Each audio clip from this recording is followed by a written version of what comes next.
tapos ang karimami, Espiritu di Diyos, ako sarami, Espiritu di Diyos, amandami,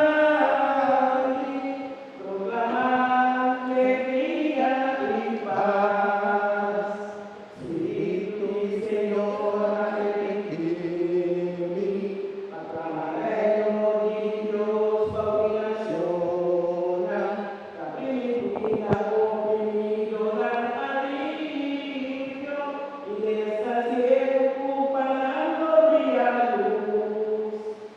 Espiritu di Dios, a sosegar y vani, Espiritu di Dios, a consagrarmi, Espiritu di Dios, amandami, proclamar alegría y paz.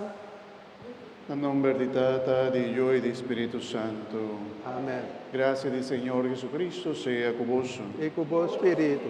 Hermana, háganos ponernos na paz con Dios, reconocernos fallo, nos faltan, para por celebrar dignamente el sagrado misterio de Dios.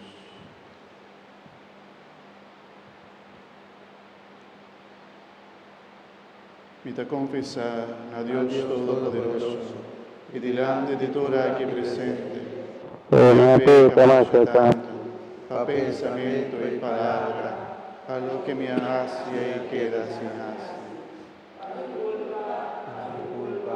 Mi gran culpa.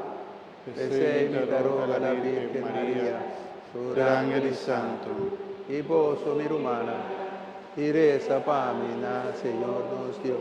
Madre Dios Todopoderoso, por mostrarnos su misericordia, perdónanos picanan y danos vida eterna. Amén. Láganos reza.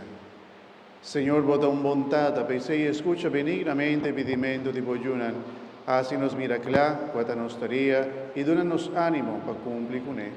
Está que nos está vivo, pa medio de Jesucristo, Boyuino, Señor, que ende como Dios está viva y reina con vos de Espíritu Santo, dentro del siglo de siglo. Amén.